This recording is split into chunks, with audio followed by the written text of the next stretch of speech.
വേറിട്ട ഒരു അതിജീവനത്തിന്റെ കഥയൊക്കെ ഉണ്ടെന്ന് എനിക്ക് തോന്നുന്നു. ഞാൻ അവിടെ അഭിനയിക്കാൻ വന്നിട്ടു അഭിനയിക്കില്ല എന്ന് പറഞ്ഞാൽ നിങ്ങൾ എന്നെ തിരിച്ച് പറഞ്ഞു വിടരുത്. അതിൽ ഞാനും റിസാബാബയും ജോഡിയായിട്ടാണ് അതിനകത്ത് കളിച്ചത്.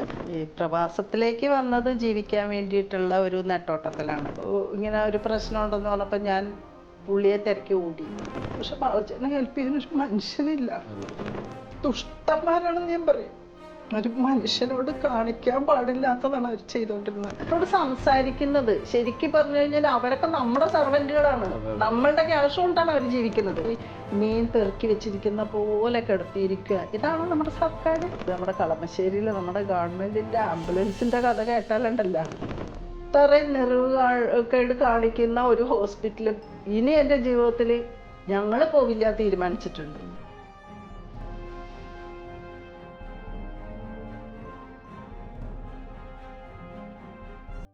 മല്ലിക ബാബു എറണാകുളം സ്വദേശിയാണ്. ഏകദേശം 1500ഓളം സ്റ്റേജുകളിൽ പല വേഷങ്ങൾ ചെയ്ത് നാടക ജീവിതം, വലിയൊരു നാടക ജീവിതത്തിലൂടെയൊക്കെ കടന്നു വന്ന് ഇപ്പം എനിക്ക് തോന്നുന്ന ഒരു 10 വർഷത്തിലധികമായിട്ട് പ്രവാസ ജീവിതത്തിലേക്ക് എടുത്തെറിയപ്പെട്ടിരിക്കുന്ന ഒരാളാണ്. എങ്ങനെയാണ് ഈ പ്രവാസത്തിലേക്ക് എത്തിപ്പെട്ടതിൻ്റെ ഒരു സാഹചര്യം? ഈ നാടക വേദികളിൽ ഇത്രയധികം സജീവമായ ഒരാൾ, ഹസ്ബൻഡും ഭർത്താവിനോടൊപ്പം, ഭർത്താവും നല്ലൊരു മികച്ച നടനായിരുന്നു, ഭർത്താവിന്റെ അച്ഛനും അമ്മയും എല്ലാവരും നാടക കുടുംബമായിരുന്നു. പിന്നെ എങ്ങനെയാണ് ഒരു പ്രവാസ ലോകത്തിലേക്ക് എത്തിപ്പെട്ടത്? വളരെ വേറിട്ട ഒരു അതിജീവനത്തിന്റെ കഥയൊക്കെ ഉണ്ടെന്ന് എനിക്ക് തോന്നുന്നു. തീർച്ചയായിട്ടും ഒരുപാട് കാര്യങ്ങളുണ്ട്. ഈ പ്രവാസത്തിലേക്ക് വന്നത് ജീവിക്കാൻ വേണ്ടിയിട്ടുള്ള ഒരു നെട്ടോട്ടത്തിലാണ് വരുന്നത്. കാരണം നാടകം കൊണ്ട് ജീവിക്കാൻ പറ്റില്ല എന്നുള്ള ഒരു ഇത് നാട്ടിൽ വന്നപ്പോഴാണ്. നാടകങ്ങൾക്കൊരു വിരാമം ഇട്ടുകൊണ്ട് സ്റ്റേജുകളില്ലാതെയായി, നാടക സമിതികളില്ലാതെയായി. എന്ന് പറഞ്ഞു കഴിഞ്ഞാൽ ഒരു നാടകം ഏതെങ്കിലും ഒരു സമിതിയിൽ നമ്മൾ പോയി ജോയിൻ ചെയ്ത് കഴിഞ്ഞാൽ ചിലപ്പോൾ 10 നാടകം 15 നാടകം കളിക്കുന്ന സമിതികളൊക്കെ ആയി മാറി.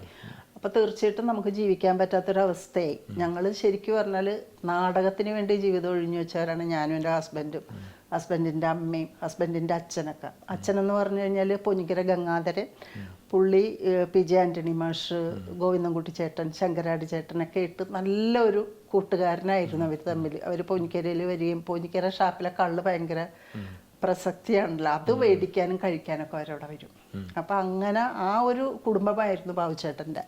അമ്മയാണെങ്കിൽ ആറ്റിങ്ങൽ ദേശാഭിമാനി, അങ്ങനെ അമ്മ ഒരുപാട് സമിതികളിൽ അമ്മ അഭിനയിച്ചിട്ടുണ്ട്, ഒരുപാട് അവാർഡുകൾ കിട്ടിയിട്ടുണ്ട്, കുറേ സിനിമ ചെയ്തിട്ടുണ്ട്. അപ്പൊ ജനിച്ചു വീണത് തന്നെ നാടകത്തിലാണ് എന്ന് പറയേണ്ടി വരും. ഞാനല്ല കേട്ടോ, ബാബുച്ചേട്ടനാണ്. എൻ്റെ വീട്ടില് കല എന്ന് പറയാനായിട്ട് എൻ്റെ മൂത്ത ആങ്ങളെ മാത്രമേ ഉണ്ടായിരുന്നുള്ളൂ. പുള്ളി മിമിക്സ് ഒക്കെ ചെയ്യും. നമ്മുടെ മരിച്ചുപോയ നമ്മുടെ കരുണാകരൻ സാറിൻ്റെ അടുത്ത് നിന്നൊക്കെ ട്രോഫി വാങ്ങിച്ചിട്ടുണ്ട് പുള്ളി മിമിക്സ് ഒക്കെ ചെയ്യും. വേറെ ആരും അഭിനയത്തിലേക്ക് അങ്ങനെ വന്നിട്ടില്ല. നിങ്ങളുടെ വീട്ടിൽ നിന്ന് ആരും ഇല്ല, ഞാൻ മാത്രമേ. കല്യാണം കഴിയുന്നതോടുകൂടിയാണ് ഈ നാടക ജീവിതത്തിലേക്ക് പൂർണ്ണ? ഇല്ല, കല്യാണത്തിന് മുമ്പ് ഞാൻ 8ാം ക്ലാസ്സിൽ പഠിച്ചുകൊണ്ടിരിക്കുന്ന സമയത്താണ് ചേർത്തല ആരതിയിലേക്ക് വിളിക്കാനായിട്ട് തോമസ് വീട്ടിൽ വരുന്നത്. എത്രാമത്തെ വയസ്സിലാണത്? അതൊരു 12-13 വയസ്സ് ഇത്രയേ ഉള്ളൂ. അപ്പം ഞാനിതുപോലെ പുറത്ത് വെള്ളം കോരാൻ പോയിട്ട് തിരിച്ച് വീട്ടിലേക്ക് വരുമ്പോൾ വീട്ടിലൊരാളിരിക്കുന്നുണ്ട്. അപ്പം ഞങ്ങൾ അന്ന് ഷെഡാണ് വീട്ടിൽ. അപ്പോൾ ഉമ്മർത്ത് ഒരാളിരിക്കണമുണ്ട്. ഞാൻ വെള്ളം കൂടെ ഇട്ട് പുറകുവശത്തൂടിയാണ് അകത്തേക്ക് കയറിയത്. അപ്പോൾ എൻ്റെ അച്ഛൻ നേപ്പാളിയാട്ടോ. അച്ഛൻ നേപ്പാളി ബ്രാഹ്മണനായിരുന്നു അച്ഛൻ. അപ്പോൾ പിന്നെ വീട്ടിലിരുന്ന് സംസാരിക്കുന്ന സമയത്ത് ഞാൻ പുറകുവശത്തൂടിയാണ് അകത്തേക്ക് കയറിയത്. അപ്പോൾ അമ്മയൊക്കെ ആയിട്ട് സംസാരിച്ചുകൊണ്ടിരുന്നപ്പോൾ അച്ഛൻ പറഞ്ഞു അവനെ നാടകത്തിനൊന്നും വിടാൻ പറ്റത്തില്ല എന്ന് പറഞ്ഞു. അച്ഛനെന്തോ കേന്ദ്ര സർവീസിൽ അങ്ങനെ? അച്ഛൻ ഫിഷറീസിലെ സെക്യൂരിറ്റി ഗാർഡായിരുന്നു അച്ഛൻ, ഫിഷറീസിൽ എറണാകുളത്ത് പള്ളിമുക്കില്. അപ്പൊ അങ്ങനെ സംസാരിച്ചു കഴിഞ്ഞപ്പോഴത്തേക്ക് എനിക്കാണെങ്കിൽ നാടകം എന്ന് പറഞ്ഞ ഭയങ്കര ഇഷ്ടമാണ്. കാരണം പൊന്നുരുന്തി അമ്പലത്തിൽ വരുന്ന എല്ലാ നാടകങ്ങളും കാണാനും ഞാനും എൻ്റെ ഇളയ ആങ്ങളെയും കൂടി പോകും. വീട്ടിൽ നിന്ന് ആരും പോവില്ല, പക്ഷെ ഞാൻ തല്ലുപിടിച്ച് ഞാനും അവനും കൂടി പോകും. ഞങ്ങളൊന്നും കുട്ടികളല്ലേ, ഇന്നത്തെ പോലത്തെ കാലഘട്ടമല്ല അന്ന്. നമ്മളൊക്കെ എപ്പോൾ പോയാലും ആരും ഒന്നും നോക്കാനോ പറയാനോ ഒന്നുമില്ല. കുട്ടികളെന്നുള്ള ആ ഒരു കാഴ്ചപ്പാടിൽ അങ്ങ് പോകും. അപ്പം എല്ലാ നാടകങ്ങളും, സൂര്യസ്വാമിയുടെ നാടകങ്ങൾ, അങ്ങനെ ഇഷ്ടം പോലെ നാടകങ്ങൾ കണ്ടു തന്നെയാണ് ഞാൻ വളർന്നത് ആ പ്രായത്തിൽ. അപ്പോൾ എനിക്ക് പുള്ളി എന്നെ നാടകത്തിൽ വിളിക്കാൻ വന്നെന്ന് പറഞ്ഞപ്പോൾ എനിക്ക് വല്ലാത്തൊരു ത്രില്ലായി. പക്ഷെ അമ്മ പറഞ്ഞു അവളോട് ചോദിക്കട്ടെ, അവൾക്ക് താല്പര്യം ഉണ്ടോ ഇല്ലയോ എന്ന് അറിയാതെ നമുക്കൊന്നും പറയാൻ പറ്റില്ലല്ലോ എന്ന് പറഞ്ഞു. അപ്പോൾ എന്നോട് ചോദിച്ചു നിനക്ക് ഇഷ്ടമാണ്? ഞാൻ പറഞ്ഞു എനിക്ക് ഇഷ്ടമാണ് പോകാനായിട്ട്, നാടകങ്ങളൊക്കെ എനിക്ക് ഇഷ്ടമുണ്ടെന്ന് പറഞ്ഞു. അപ്പോൾ അവർ തോമസിൻ്റെ അടുത്ത് അമ്മ എന്നിട്ട് പറഞ്ഞു അവൾക്ക് കുഴപ്പമില്ല, അവൾക്ക് വരാൻ താല്പര്യം ഉണ്ടെന്ന് പറഞ്ഞു. അപ്പം ഞാൻ ചെന്നിട്ട് പറഞ്ഞു എനിക്കൊരു കാര്യം മാത്രമേ നിങ്ങളോട് പറയാനുള്ളൂ, ഇപ്പം എന്നെ കാണാനൊന്നും വലിയ ഗ്ലാമറൊന്നുമില്ല. ഞാൻ അങ്ങനെ തന്നെ പറഞ്ഞു. ഞാൻ അന്ന് നരുന്ത് പോലെ ഇരിക്കുക, അന്നൊന്നും വണ്ണമൊന്നുമില്ല, ചെറിയ കുട്ടിയാണ്. അപ്പം ഞാൻ പറഞ്ഞു ഞാൻ അവിടെ അഭിനയിക്കാൻ വന്നിട്ട് അഭിനയിക്കില്ല എന്ന് പറഞ്ഞ് നിങ്ങൾ എന്നെ തിരിച്ച് പറഞ്ഞു വിടരുത്, അത് നമ്മുടെ ജീവിതത്തിൽ ഭയങ്കര ഒരു ബുദ്ധിമുട്ടായി മാറില്ലേ, ഫസ്റ്റ് അല്ലേ. അപ്പം അവർ പറഞ്ഞില്ല അങ്ങനെയൊന്നും ഉണ്ടാവില്ല, മല്ലികയ്ക്ക് വരാൻ ഇഷ്ടമുണ്ടോ? ഞാൻ പറഞ്ഞു എനിക്ക് ഇഷ്ടമുണ്ട് വരാനെന്ന് പറഞ്ഞു. അങ്ങനെയാണ് ഞാൻ പോകുന്നത് ചേർത്തല ആരതിൽ. അതായത് നമ്മുടെ വാരനാട് മാക്ഡോൾ കമ്പനിയില്ലേ, കമ്പനിയുടെ നേരെ ഓപ്പോസിറ്റ് ആയിരുന്നു ഓഫീസ്. അപ്പൊ അവിടേക്ക് ഞാൻ നാടകത്തിന്റെ ഒരു സുവർണ കാലം കൂടിയായിരുന്നു അന്നൊക്കെ. നാടകമൊക്കെ എന്ന് പറഞ്ഞു കഴിഞ്ഞാല് പൊന്നുരുന്തി തന്നെ ഉത്സവത്തിന്റെ അന്ന് 7 ദിവസ പ്രോഗ്രാമാണ്, ഉത്സവമാണെങ്കിൽ 10-14 നാടകങ്ങൾ കാണും, ബാലെ കാണും, അതുപോലെ ഗാനമേള. അന്നൊക്കെ നാടകമൊന്നും പറഞ്ഞാൽ തിരിഞ്ഞു മറിഞ്ഞു നോക്കാല്ലാത്തൊരു കാലഘട്ടമാണത്. പിന്നീട് ചേർത്തല ആരതിയിൽ നിന്ന് പിന്നീട് പല അതുപോലെ ചേർത്തല ആരതിയിൽ കളിച്ചോണ്ടിരിക്കുമ്പോഴാണ് പിന്നെ കൊച്ചിൻ അനശ്വരയില മീനാരാജ് വന്ന് വിളിക്കുന്നത്. അങ്ങനെ മീനാരാജിൻ്റെ സമിതിയിൽ പോയി. അതിൽ ഞാനും റിസാബാബയും ജോഡിയായിട്ടാണ് അതിനകത്ത് കളിച്ചത്. അതിനകത്ത് 1 വർഷം നിന്നെന്ന് പറയാൻ പറ്റില്ല. അത് കഴിഞ്ഞതിന് ശേഷം ഞാൻ പിന്നെ അവരൊരുപാട് നാടകങ്ങളൊന്നും കളിക്കാണ്ടായി കഴിഞ്ഞപ്പോഴത്തേക്ക് കൊച്ചിൻ സനാതന എന്ന് പറഞ്ഞിട്ടൊരു സമിതി ഉണ്ടായിരുന്നു. നല്ല പേരുകേട്ട സമിതിയായിരുന്നു. പക്ഷെ അത് എന്ത് പറ്റിയതാണെന്നൊന്നും എനിക്കറിയത്തില്ല. ഞാൻ അവർക്ക് കുറച്ച് നാടകങ്ങൾ കളിക്കാൻ വേണ്ടിയിട്ട് ഞാൻ പോയിരുന്നു. എഴുന്നള്ളത്തെന്ന് പറഞ്ഞൊരു നാടകം. അതിനകത്ത് നല്ലൊരു വേഷമായിരുന്നു, ഒരു പൊലച്ചിയുടെ വേഷം, മുണ്ടും ബ്ലൗസൊക്കെ കൊടുത്തിട്ട് നല്ലൊരു നാടകമായിരുന്നു. അതിനകത്തും കുറച്ച് വേഷങ്ങൾ ചെയ്ത്. അങ്ങനെ ഇരിക്കുന്ന സമയത്താണ് പിറവം രസന എന്ന് പറഞ്ഞൊരു സമിതിയിലേക്ക് വിളിക്കാനായിട്ട് എൻ്റെ ഹസ്ബൻഡ് വീട്ടിൽ വരുന്നത്. ഹസ്ബൻഡിനെ ആദ്യമായിട്ട് കാണുകയാണ്, പുള്ളിനെ ഞാൻ ആദ്യമായിട്ട് കാണണം. അപ്പോൾ നമുക്ക് കാണുമ്പോൾ തന്നെ പേടിയായി പോകും. കാരണം നല്ല വണ്ണമൊക്കെ ഇട്ട് ഗ്ലാമറായിരുന്നു കാണാനായിട്ട്, നല്ല മിടുക്കനാ. അന്ന് നാടകത്തില് സജീവമാണ് ബാബുചേട്ടൻ. കലാനിലയം തുടങ്ങിയുള്ള ആർട്ടിസ്റ്റ് അല്ലേ. കലാനിലയത്തില് പിന്നെ പുള്ളി എപ്പോഴും പറയും ഞാൻ കുന്തം പിടിക്കാൻ പോയ ആളാ. ഒരു വേഷം ചെയ്യാൻ ആള് വരാണ്ടായപ്പോ കൃഷ്ണൻ നായർ സാറ് പറഞ്ഞു, അന്ന് അമ്മയുണ്ട് പിന്നെ കലാനിലയത്തില്, കല്യാണക്കുട്ടി അമ്മ എന്ന് പറഞ്ഞാൽ കലാനിലയത്തിന്റെ സ്ഥിരം ഒരു ആർട്ടിസ്റ്റ്. ബാബുചേട്ടന്റെ അമ്മ. അപ്പൊ ഇങ്ങനെ ഒരാള് വരാണ്ടായപ്പോഴത്തേക്ക് ബാബുച്ചേട്ടൻ്റെ അടുത്ത് സാറ് ചോദിച്ചു നിനക്ക് ആ വേഷം ചെയ്തുകൂടെന്ന് ചോദിച്ചു. അപ്പൊ ബാബുച്ചേട്ടൻ അഭിനയിക്കാനുള്ള ആഗ്രഹം കൊണ്ട് നടക്കുക. അങ്ങനെ പുള്ളി അഭിനയിച്ചു. പിന്നെ കലാനിലയത്തിലെ സ്ഥിരം ആർട്ടിസ്റ്റാ പുള്ളി. അന്നത്തെ ആ വരവ് പിന്നീട് വിവാഹത്തിൽ കലാശിക്കുന്നു. അന്ന് വന്ന് പിറവൻരസനിൽ വന്ന് വിളിച്ചു. ഞങ്ങള് റിഹേഴ്സലിന് പോയി. അങ്ങനെയാണ് റഷീദ് ഉണ്ടായിരുന്നു അവിടെ, നമ്മുടെ പട്ടണം റഷീദും ബാബുച്ചേട്ടനും മച്ചാ ബന്ധമാണ് അവർ തമ്മിൽ. നല്ല ഒരു സുഹൃത്തുക്കളായിരുന്നു അവര്. ഞങ്ങൾ ഒന്നിച്ചായിരുന്നു. അവിടെ വെച്ചാണ് റഷീദൊക്കെ പുലി എന്ന് പറഞ്ഞ സിനിമയുടെ ഫസ്റ്റ് മൂവിക്കുള്ള മേക്കപ്പിനുള്ള ചാൻസ്. റഷീദൊക്കെ പിന്നെ അത് കഴിഞ്ഞിട്ട് രക്ഷപ്പെട്ടു. അല്ല, പുള്ളി തിരിച്ചു വന്നു ഞങ്ങളുടെ കൂടെ തന്നെ. അത് കഴിഞ്ഞ് പിന്നെ ഇവരെൻ്റെ വീട്ടിൽ വന്നു. ക്യാമ്പ് കഴിഞ്ഞ് പിരിഞ്ഞ് അത് കഴിഞ്ഞ് പിന്നെ ഇവർ വീട്ടിൽ വന്ന് എന്നെ വിളിക്കാനായിട്ട്. എൻ്റെ വീട്ടിൽ വന്ന് എൻ്റെ വീട്ടിൽ അടുക്കളയിൽ വരെ കയറി എല്ലാവരും ചപ്പാത്തിയും മുട്ടക്കറിയൊക്കെ ഉണ്ടായിരുന്നൊക്കെ എടുത്ത് കഴിച്ചു. അത്രയും നല്ലൊരിതായിരുന്നു. അവിടെ വെച്ചാണ് ഞങ്ങൾ തമ്മിലുള്ള ഒരു ഇത് തുടങ്ങുന്നത്, ബാബുച്ചേട്ടനും ഞാനും തമ്മിൽ. രണ്ടുപേരും കൂടി ഒരുപാട് കാലം അല്ലെ നാടകവേദികളിൽ രണ്ടുപേരും ഒരേ സ്റ്റേജില് ഒരേ നാടകത്തില് പിന്നെ ജോഡികളായിട്ട് അഭിനയം അങ്ങനെ കുറെ ഉണ്ടായിരുന്നു. കൊച്ചിൻ നാടകവേദിയിൽ ബറാബാസ്, അതിനകത്ത് ബറാബാസും ജൂഡിയറ്റ് എന്ന് പറഞ്ഞിട്ട് ഞങ്ങൾ തമ്മിൽ ജോഡി കളിച്ചത്. പിന്നെ അതുപോലെ തന്നെ പിന്നെ ജൂലിയൻ എന്ന് പറഞ്ഞ നാടകത്തിന് അതിനകത്ത് ജോഡിയല്ലായിരുന്നു, ജൂലിയൻ. അത് കഴിഞ്ഞിട്ട് പിന്നെ ചേർത്തല സാഗരികയിൽ സൗമ്യസാഗരം എന്ന് പറഞ്ഞ നാടകത്തിനകത്ത് ഞങ്ങൾ ഒന്നിച്ചായിരുന്നു. പിന്നെ മലയാള കലാഭവൻ ശാരംഗവാണി സാറിൻ്റെ അതിനകത്ത് ഞങ്ങൾ ഒന്നിച്ച് തന്നെയായിരുന്നു. അതിനുശേഷം പിന്നെ ഞങ്ങൾ രണ്ടുപേരും 2 സമിതികളിലായി. പിന്നെ അതിൻ്റെ ഇടയിൽ കുറച്ച് കാലം പോവാതെയൊക്കെ ഇരുന്നിട്ടുണ്ട് നാടകത്തിന്. പോവാതെ ഇരുന്നെന്ന് പറഞ്ഞാൽ മോളായതിനു ശേഷം പോവാൻ പറ്റിയില്ല, മോള് കുഞ്ഞല്ലേ. അങ്ങനെ പോവാതിരിക്കുന്ന കാലഘട്ടത്തിലാണ് പിന്നെ വിശ്വേട്ടൻ, തൃശ്ശൂർ വിശ്വേട്ടൻ വീട്ടിൽ വന്നിട്ട് പിന്നെ എനിക്കിങ്ങനെ ഒരു പ്രോഗ്രാമിന് വേണ്ടിയിട്ട് സംഘവേദിയിലേക്ക് ഒരു ആർട്ടിസ്റ്റ് മാറിയിട്ടുണ്ട്. അപ്പം ഞാൻ പുള്ളിയുടെ കൂടെ അമേച്ചർ നാടകം കളിക്കാൻ പോയിട്ടുണ്ട്. ചുവന്ന വിത്തുകൾ എന്ന് പറഞ്ഞിട്ട് പണ്ട് ശാന്ത ചേച്ചി ചെയ്തൊരു വേഷം ഉണ്ടല്ലോ, ശാന്തകുമാരി ചേച്ചി ചെയ്ത വേഷം. അത് ഞാൻ പ്രോഗ്രാം ചെയ്തതാണ്, നാടകം ചെയ്തതാണ്. അപ്പോൾ അങ്ങനെ എന്നെ വിളിക്കാൻ വന്നു. ഞാനങ്ങനെ അപ്പം തിരുവനന്തപുരത്തും കൊല്ലത്തുമായിട്ട് ഇവർ വീണ്ടും മധുരാപുരിയും കുഞ്ഞുകുട്ടനും കുടുംബവും 2 നാടകം ഒരു ദിവസം ബുക്ക് ചെയ്തിരിക്കുക. 2-നകത്തും മെയിൻ ക്യാരക്ടറാണ്. അപ്പോൾ എന്നോട് ചോദിച്ചു പറ്റുമോ എന്ന് ചോദിച്ചു. അപ്പം പറ്റും, ഞാൻ ചെയ്യാമെന്ന് പറഞ്ഞു. പിന്നെ നാടക വണ്ടിക്കകത്ത് ഇരുന്നിട്ടാണ് നമ്മൾ ഡയലോഗ് പഠിക്കുന്നതും മ്യൂസിക് കേട്ടിട്ട് എല്ലാ കാര്യങ്ങളും. പക്ഷെ നാടകം ഒരു കുഴപ്പമില്ലാതെ കളിച്ചു. അങ്ങനെ ആ സമിതിയിൽ കളിച്ചു കഴിഞ്ഞപ്പോൾ പിറ്റേ വർഷം രവിചേട്ടനാണ് അതിൻ്റെ എല്ലാ കാര്യങ്ങളും നോക്കണം. അപ്പോൾ രവിചേട്ടൻ എൻ്റെ അടുത്ത് പറഞ്ഞു ഈ വർഷം മല്ലിക ഇവിടെ നിൽക്കണം എന്ന് പറഞ്ഞിട്ട് പിറ്റേ വർഷത്തേക്ക് എനിക്ക് അഡ്വാൻസ് തന്നിട്ട് അങ്ങനെ 2 വർഷം ഞാൻ ശിവജി ഗുരുവായൂരും ശിവജിയുടെ വൈഫും ഉണ്ടായിരുന്നു.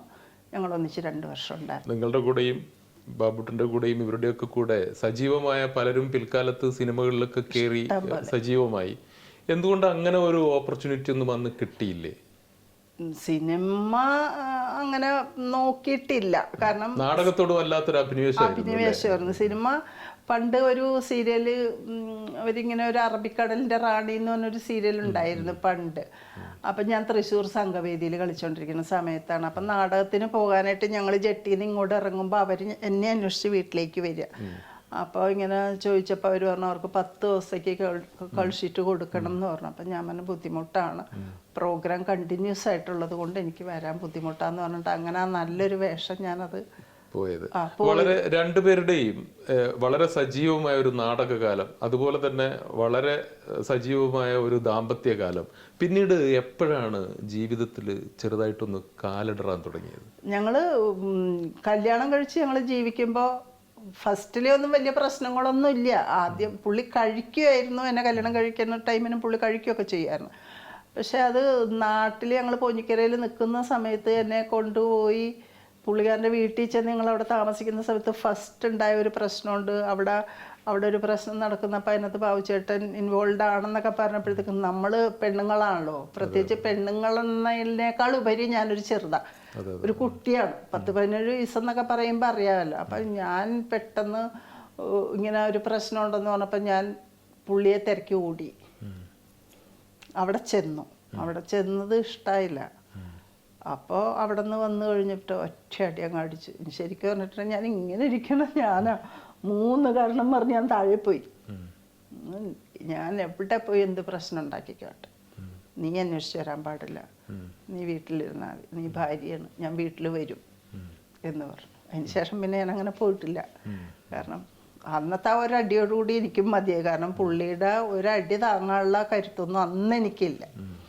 അപ്പം അങ്ങനെ പിന്നെ അതിനുശേഷം പിന്നെ വഴക്കുണ്ടാവും, തല്ലി കഴിഞ്ഞ് അത് കഴിഞ്ഞ് പിറ്റേ ദിവസം അല്ലെങ്കിൽ അന്ന് വൈകുന്നേരം സിനിമക്ക് വിളിച്ചുകൊണ്ട് പോകും.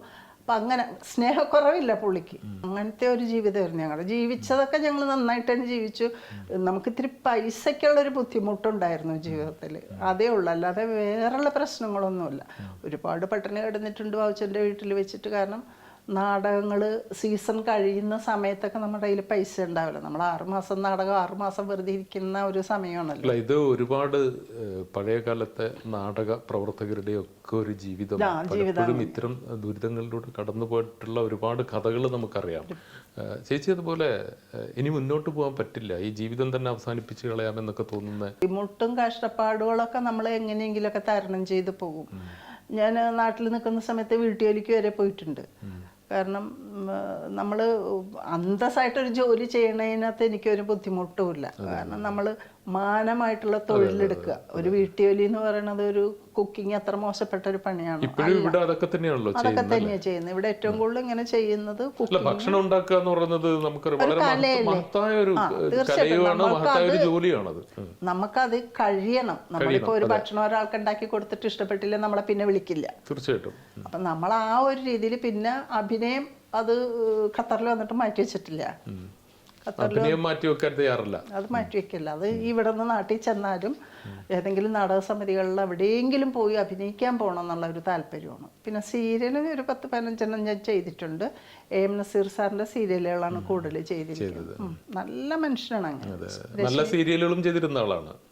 സീരിയലും ചെയ്തിട്ടുണ്ട്. ഞാൻ മകളുടെ അമ്മ സീരിയൽ ചെയ്യുന്ന സമയത്താണ് ഞാൻ ദുബായിക്ക് പോകുന്നത്. അങ്ങനെ എനിക്ക് ആ വേഷം ഇതായിപ്പോയത്. നല്ലൊരു വേഷമായിരുന്നു. വത്സല മേനോൻ്റെ വീട്ടിലെ കാര്യസ്ഥയായിട്ട് റോസക്കുട്ടി എന്ന് പറഞ്ഞൊരു ക്യാരക്ടർ, രശ്മി സോമനൊക്കെ ആയിരുന്നു. ആ സമയത്ത് ഞാൻ ഗൾഫിൽ പോകും. അങ്ങനെ പിന്നെ ദുബായിൽ പോയപ്പോഴും ജോലി വീട്ടിൽ തന്നെയായിരുന്നു. ഒരു വീട്ടിലെ ജോലി, അവരെ ഓഫീസിലെ വർക്കിന് വേണ്ടിയിട്ടാണ് ഞാൻ പോയത്, മറ്റേ മെയിൽ അയക്കാൻ വേണ്ടിയിട്ട്. അപ്പോൾ ഞാൻ പറഞ്ഞു എനിക്ക് ഈ കമ്പ്യൂട്ടറും ലാപ്ടോപ്പും ഒന്നും പെരുമാറാനൊന്നും എനിക്ക് അറിയാൻ പാടില്ല എന്ന് പറഞ്ഞപ്പോൾ അവർ പറഞ്ഞു കുഴപ്പമില്ല ഞങ്ങൾ പഠിപ്പിച്ചു തരാമെന്ന് പറഞ്ഞു. അപ്പോൾ സാറിൻ്റെ ഇളയ മോൻ എന്നെ ലാപ്ടോപ്പിൽ ഇങ്ങനെ മെയിൽ അയക്കാനും അങ്ങനെ പഠിപ്പിച്ചു. അങ്ങനെ ഒരു 3 അക്കൗണ്ട് എനിക്ക് ഉണ്ടാക്കി. അത് കഴിഞ്ഞിട്ട് അവിടെ നിന്ന് കിട്ടുന്ന സമയത്ത് കുക്കിംഗ് ആണെങ്കിലും ഇനി ക്ലീനിങ് ആണെങ്കിലും അങ്ങനെ കിട്ടുന്ന സമയത്ത് അവർ കണക്കിന് ഞാൻ പോയി പണിയെടുക്കുമായിരുന്നു. കാരണം അങ്ങനെ അവിടെ നിൽക്കുന്ന സമയത്താണ് ഞാൻ ചേർത്തലയിൽ ഒരു 3 സെന്റ് സ്ഥലം മേടിച്ച റവന്യൂ റിക്കവറിക്ക് വന്നിട്ട് അവിടെ ഇങ്ങനെ ഒരു കുളിപ്പിക്കാൻ പോകുമ്പോഴാണ് ആ പൈസ ഉണ്ടാക്കിയിട്ട് എനിക്ക് നാട്ടിലേക്ക് അയച്ചിട്ട് ആ പൈസ അവിടെ ലോൺ അടച്ചു തീർക്കാം. കുളിപ്പിക്കാൻ പോവാന്ന് പറയുന്നത് പ്രസവിച്ച പെണ്ണുങ്ങളെ പ്രസവ സംരക്ഷണം അത് ചെയ്യും. ഇവിടെ ഇപ്പോഴും ചെയ്യുന്നുണ്ട്. എനിക്ക് ഏറ്റവും കൂടുതൽ ഇഷ്ടം ആ ജോലിക്ക് പോകാനാണ്. കാരണം എനിക്ക് അതിനിപ്പോൾ എത്ര വർഷത്തെ എക്സ്പീരിയൻസ് ഉള്ള ആളാണ്. അതെനിക്ക് ഭയങ്കര ഇഷ്ടമാണ്. പിന്നെ കുട്ടികളായിട്ടും ഭയങ്കര നല്ലൊരു ഇതാണ്. എങ്ങനെയായിരുന്നു ബാബുചേട്ടന്റെ മരണം? ബാബുചേട്ടൻ്റെ മരണം എന്ന് പറഞ്ഞാൽ ഞാൻ ഇവിടുന്ന് ഒരു 8 വർഷം മുമ്പുള്ള കാര്യം പറയാം. ബാബുചേട്ടൻ നാട്ടിൽ നിൽക്കുന്ന സമയത്ത് എപ്പോഴും വീട്ടിൽ നിന്ന് തന്നെ വിളിക്കുമ്പോൾ പറയും, ദിവസം വിളിക്കും, ഒരു 3-4 പ്രാവശ്യം വിളിക്കും. പുള്ളി വിളിച്ച ഒരു മണിക്കൂർ ഒരു നേരം സംസാരിക്കും. അങ്ങനെയാണ്. അപ്പോൾ വിളിച്ചപ്പോൾ എൻ്റെ അടുത്ത് പറഞ്ഞാൽ എനിക്ക് എൻ്റെ കാലിൽ ഭയങ്കരമായിട്ട് ഇങ്ങനെ നീരുണ്ട്, എൻ്റെ വയറൊന്ന് ചാടിയിട്ടുണ്ട് എന്നപ്പോൾ ഞാൻ പറഞ്ഞു, വയറ് ചാടിയത് നിങ്ങൾ ഒരുപാട് വെള്ളം കുടിക്കുന്നതുകൊണ്ടായിരിക്കും. ഒത്തിരി വെള്ളം കുടിക്കും പുള്ളി. കാലിൽ നീരെന്താണെന്ന് അറിയത്തില്ല. പക്ഷെ അന്നൊന്നും എനിക്കിങ്ങനെ കിഡ്നിക്ക് കംപ്ലൈൻ്റ് ഉള്ളവർക്ക് കാലിൽ നീര് വരും എന്നൊക്കെ ആൾക്കാർ പറഞ്ഞിട്ട് നമുക്ക് ആ ഒരു ഇതൊന്നുമില്ല. പുള്ളി ഭയങ്കര ജെന്റിൽമാനാണ്. കള്ളൊക്കെ കുടിക്കൊക്കെ ശരിയാണ്, കള്ള് കുടി എന്നുള്ള ഒരു ദുശീലം മാത്രമേ പുള്ളിക്കുള്ളൂ. വേറെ യാതൊരു കുഴപ്പങ്ങളും ഇല്ലാത്തൊരു മനുഷ്യനാണ്. അപ്പോൾ അപ്പോൾ പുള്ളിക്ക് ഇങ്ങനെ ഈ ബുദ്ധിമുട്ടുകളൊക്കെ ഉണ്ട്. അപ്പോൾ ഞാൻ സെപ്റ്റംബറിലേക്ക് ടിക്കറ്റ് എടുത്ത് വെച്ചിരിക്കുക. അപ്പം എൻ്റെ മനസ്സിൽ സെപ്റ്റംബറിലില്ല, ഞാൻ ഓഗസ്റ്റിൽ പോകും. ടിക്കറ്റ് ചേഞ്ച് ചെയ്ത് ഞാൻ ഓഗസ്റ്റിലേക്ക് ടിക്കറ്റ് എടുത്തു. 20-ാം തീയതി ഞാൻ ഓഗസ്റ്റിൽ നാട്ടിൽ ചെന്ന് കഴിഞ്ഞപ്പോഴത്തേക്ക് എല്ലാവരും വണ്ടിയിൽ, അന്ന് മരുമോനുണ്ട്, മോനും പിള്ളേരും ഒക്കെ വണ്ടിയിൽ നിന്ന് ഇറങ്ങി. ഞാൻ വണ്ടിക്കകത്ത് കയറി കഴിഞ്ഞപ്പോൾ ഞാൻ ചോദിച്ചാൽ എന്താ വണ്ടിയിൽ നിന്ന് ഇറങ്ങാഞ്ഞെന്ന് ചോദിച്ചപ്പോൾ എന്നെ കാല് കാണിച്ചു തന്നു. കാല് ഇങ്ങനെ മന്ത് പോലെ ഇരിക്കുക. അപ്പം തന്നെ സാധാരണ ഞങ്ങൾ നാട്ടിലേക്ക്, ഞാൻ നാട്ടിൽ പോയി കഴിഞ്ഞാൽ അന്നത്തെ ദിവസം മുഴുവൻ ഞങ്ങൾ കറങ്ങിയിട്ടാണ് വീട്ടിൽ പോകണം. ഞാൻ പറഞ്ഞു വേണ്ട, നേരെ വീട്ടിലേക്ക് പൊക്കോളാൻ പറഞ്ഞു. അങ്ങനെ വീട്ടിൽ പോയി പിറ്റേ ദിവസം വെളുപ്പിനെ വിളിച്ച് എണീപ്പിച്ചു. പിന്നെ എണീക്ക് നമുക്ക് ആശുപത്രി പോവാമെന്ന് പറഞ്ഞു. അപ്പോൾ എവിടെ? ഞാൻ പറഞ്ഞു എറണാകുളം ആശുപത്രി പോവാം എന്ന് പറഞ്ഞ് ഞങ്ങൾ രണ്ടുപേരും കൂടി പോയി. അവിടെ പോയി ഡോക്ടറെ കണ്ടപ്പോൾ ഡോക്ടർ പറഞ്ഞു കുറച്ച് ബ്ലഡ് ടെസ്റ്റ് എഴുതിത്തരാമെന്ന് പറഞ്ഞു. അവരെങ്ങനെ കുറച്ച് ടെസ്റ്റ് എഴുതി തന്നു. ഞങ്ങൾ ആ ടെസ്റ്റ് ചെയ്തു. അത് ചെയ്ത് കഴിഞ്ഞപ്പോഴത്തേക്ക് അവർ പറഞ്ഞു നാളെ വന്ന് റിസൾട്ട് വാങ്ങിച്ചോളാൻ പറഞ്ഞു. പിറ്റേ ദിവസം പോയി റിസൾട്ട് വാങ്ങിച്ചു. ആ റിസൾട്ട് കിട്ടിയപ്പോഴത്തേക്ക് ഡോക്ടറെ കൊണ്ട് കാണിച്ചപ്പോൾ അവർക്കൊരു ഡൗട്ട്. റിസൾട്ട് കണ്ടു കഴിഞ്ഞപ്പോൾ അവർ പറഞ്ഞു ഒരു കാര്യം ചെയ്യും, ഒരു സ്കാൻ ചെയ്യണം, നിങ്ങൾ ഇവിടെ അടുത്ത് തന്നെ DDRC ഉണ്ട്, അവിടെ പോയി സ്കാൻ ചെയ്യാൻ പറഞ്ഞു. അവിടെ ചെന്നപ്പോൾ അവിടെ ഇല്ല. അങ്ങനെ ഞങ്ങൾ ദേശാഭിമാനി പോയി. അവിടെ ചെന്ന് കഴിഞ്ഞപ്പോഴത്തേക്ക് ഡോക്ടർ അപ്പം പറഞ്ഞു 12 മണിക്ക് ഞാൻ പോണതിന് മുമ്പ് എനിക്ക് റിസൾട്ട് തരണമെന്ന് പറഞ്ഞു. അപ്പോൾ ഓട്ടോ വിളിച്ച് ഞങ്ങൾ ദേശാഭിമാനി ചെന്നിട്ട് അവിടെ ചെന്ന് പുള്ളീനെ സ്കാൻ ചെയ്ത് അതിൻ്റെ റിപ്പോർട്ടുമായിട്ട് തിരിച്ച് ഹോസ്പിറ്റലിൽ വന്നു. ഡോക്ടർ പോണതിന് മുമ്പ് വന്നപ്പോൾ ഡോക്ടർ പറഞ്ഞു ലിവർ സിറോസിസ് ആണോ എന്ന് എനിക്ക് ഭയങ്കര ഡൗട്ട് ഉണ്ടെന്ന് ഡോക്ടർ പറഞ്ഞു. പക്ഷെ ആണെന്ന് ഡോക്ടർ കൺഫേം ചെയ്തിട്ട് എൻ്റെ മുമ്പിൽ വെച്ച് പറയണില്ല. അപ്പോൾ ഡോക്ടർ പറഞ്ഞു ഒരു കാര്യം ചെയ്യൂ, മെയിൻ ഡോക്ടർ വരട്ടെ, ഡോക്ടർ വന്നിട്ട് നമുക്ക് കാണിക്കാമെന്ന് പറഞ്ഞു. അപ്പോൾ വേറൊരു ജൂനിയർ ഡോക്ടർ അവിടെ ഇരിപ്പുണ്ട്. അപ്പോൾ ഞാൻ ഡോക്ടറിൻ്റെ അടുത്ത് ചെന്നിട്ട് ചോദിച്ചു, സാറേ ഇങ്ങനെ ലിവർ സിറോസിസിൻ്റെ കാര്യം ഡോക്ടർ പറയണ്ട, അങ്ങനെ എന്തെങ്കിലും ഉണ്ടോ? അല്ല, അതങ്ങനെ ക്ലിയർ അല്ല, അത് ഡോക്ടർ വന്നിട്ട് നമുക്ക് സംസാരിക്കാം. ഈ അവസാന ഘട്ടത്തിൽ കോട്ടയം മെഡിക്കൽ കോളേജിൽ നിന്നും കോട്ടയം ഏതൊരു ഹോസ്പിറ്റലിൽ ഞാനിവിടുന്ന് വളരെ മോശം അനുഭവം ഉണ്ടായി. ഞാനിവിടുന്ന് പോകുന്നത് കഴിഞ്ഞ സെപ്റ്റംബർ 13-ാം തീയതി ഞാൻ ഇവിടുന്ന് പോകുന്നത്. കണക്ഷൻ ഫ്ലൈറ്റ് കിട്ടി. ഞാൻ ഹോസ്പിറ്റലിൽ ഇവിടുന്ന് ചെന്ന് നാട്ടിൽ ചെല്ലുന്നത് കറക്റ്റ് 3:30 മണിക്കാണ്. അവിടെ നിന്ന് ഞാൻ ആശുപത്രിയിൽ ചെന്ന് കഴിയുമ്പോഴത്തേക്ക് എൻ്റെ ഹസ്ബൻഡിൻ്റെ കൈയും കാലും ഒക്കെ കെട്ടിയിട്ടേക്കുക. പുള്ളിക്ക് ഓർമ്മയില്ല. പുള്ളിയുടെ കാലിങ്ങനെ പഴുത്ത് കിടക്കുക. അപ്പോൾ പുള്ളി മൂക്കിലിടുന്ന ട്യൂബൊക്കെ വലിച്ച് കളയണമെങ്കിൽ അവർ കൈ കെട്ടിയിട്ടതാന്ന് പറഞ്ഞു. മോളിങ്ങനെ ഇരിപ്പ് അവിടെ ഇരിക്കുക. കാരണം അവരാദ്യം ബെഡില്ലാന്ന് പറഞ്ഞു. ബെഡില്ലാന്ന് പറഞ്ഞപ്പോൾ മോള് പറഞ്ഞ് അച്ഛനെ ഒരു കാരണവശാലും താഴെ കിടത്താൻ പറ്റില്ല, അത്രയും ഒരു മോശപ്പെട്ട അവസ്ഥയിലാണ് നിൽക്കുന്ന പുള്ളി. അപ്പോൾ അങ്ങനെ പറഞ്ഞു. കുറേ നേരവും കഴിഞ്ഞിട്ട് 3-3.5 മണിക്കൂർ എൻ്റെ മോള് പുള്ളീനെ വെച്ച് കാത്തിരുന്നിട്ടാണ് അവർക്ക് ഒരു ബെഡ് കിട്ടിയത്. അങ്ങനെ അവിടെ കിടത്തി. ഞാൻ അവിടെ ചെല്ലുമ്പോൾ പുള്ളിക്ക് ഒരു വെളിവും വെള്ളിയാഴ്ച ഇല്ലാതെ കിടക്കുക. എന്നെയൊന്നും അറിയണ പോലും ഇല്ല. പിറ്റേ ദിവസം അപ്പം ഞാൻ ചെന്നല്ലേ ഉള്ളൂ. പിറ്റേ ദിവസം അവിടെ റൗണ്ട്സിന് വന്നിട്ട് ഒരു മനുഷ്യൻ തിരിഞ്ഞു നോക്കിയില്ല. അവിടെ വന്ന എത്ര ഡോക്ടർമാർ, അവിടെ ഓരോ കട്ടിലും ഓരോ പേഷ്യൻറ്റിനും ഓരോ ഡോക്ടേഴ്സാണല്ലോ, അവർ വന്ന് നോക്കിയിട്ട് അവർ ബാബുച്ചേട്ടൻ്റെ അടുത്തേക്ക് വരണേ ഇല്ല. അങ്ങനെ തന്നെ ഞാൻ അവരോട് ചെന്നിട്ട് ഞാൻ ചോദിച്ചു, നിങ്ങൾക്കൊന്നും നോക്കായിരുന്നില്ലേ, ഒരു മനുഷ്യനല്ലേ ആ കിടക്കുന്നത്, ഒരു പട്ടിയും പൂച്ചയൊന്നും അല്ലല്ലോ, അത് ഞങ്ങളുടെ അല്ല, അത് വേറെ ഡോക്ടറിന്റെ ബെഡ്, അതുകൊണ്ട് ഞങ്ങൾക്ക് പറ്റില്ല. ഞാൻ പറഞ്ഞു ഏത് ഡോക്ടറിന്റെ ബെഡ് ആയിക്കോട്ടെ, ഒരു മനുഷ്യനാണെന്നുള്ള ഒരു കൊടുക്ക. അങ്ങനെ പറഞ്ഞു കഴിഞ്ഞിട്ട് അവർ മെയിൻ ഡോക്ടർ വന്നു. ഡോക്ടർ വന്നപ്പോൾ എൻ്റെ അടുത്ത് പറഞ്ഞു, അത് ഇങ്ങനെ ഇവിടെ ഒന്ന് ഗ്യാസ്ട്രോളജി ഇല്ല, ഗ്യാസ്ട്രോളജി എല്ലായിടത്തും നിങ്ങൾ കൊണ്ടുപോയി, ഇവിടെ കിടന്ന് മരിച്ചു പോയാൽ ഞങ്ങൾ എന്ത് ചെയ്യും? ഞാൻ പറഞ്ഞു മരിച്ചു പോയാൽ ഞങ്ങൾ സഹിച്ചോളാം ഡോക്ടർ നോക്ക്, ആദ്യം പേഷ്യൻറ്റിനെ ഡോക്ടർ നോക്ക്, എന്നിട്ടെല്ലാം മരിക്കുകയോ ഇല്ലെന്ന് തീരുമാനിക്കണത്. അത് കഴിഞ്ഞ് കാല് കണ്ടു കഴിഞ്ഞപ്പോൾ അവർ പറഞ്ഞു കാല് ഇതിപ്പോൾ ചെയ്യാൻ പറ്റൂല, കാല് സർജറി ചെയ്യണം, ഒരുപാട് ന്യായങ്ങൾ അവർ ഞങ്ങളോട് പറഞ്ഞു. അപ്പം ഞാനും മോളും മാത്രമേ ഉള്ളൂ, ഞങ്ങൾക്ക് പറയാൻ ഞങ്ങളുടെ കൂടെ ആരും ഇല്ല. സത്യം പറഞ്ഞാൽ മകളുടെ ഭർത്താവ് മരിച്ചു പോയിട്ട് ഇപ്പം 4 വർഷമായി. ഞാനും എൻ്റെ മോളും മാത്രമേ ഉള്ളൂ. എനിക്ക് സംസാരിക്കാൻ പറ്റുന്ന എൻ്റെ ഒരു ആങ്ങള കഴിഞ്ഞ ഇതുപോലെ സെപ്റ്റംബറിൽ ഓഗസ്റ്റിൽ ആങ്ങള മരിച്ചു. അവിടെ അത്രയും ബുദ്ധിമുട്ടായിട്ട് അവർ നിൽക്കണം, അവരാര് വരാൻ എൻ്റെ കൂടെ.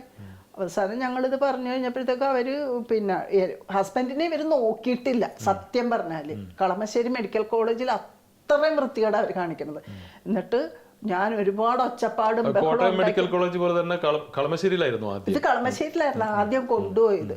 അപ്പൊ ആദ്യം തൃപ്പൂണിത്തുറ കൊണ്ടുപോയി, അതും മനസ്സിലാക്കിക്കൊള്ളണം. ഇപ്പൊ എല്ലാ ഹോസ്പിറ്റലുകളുടെ പേര് ഞാൻ പറയണത് എന്താണെന്നറിയാം, നമ്മളുടെ അനുഭവമാണ് ഈ പറയണത്.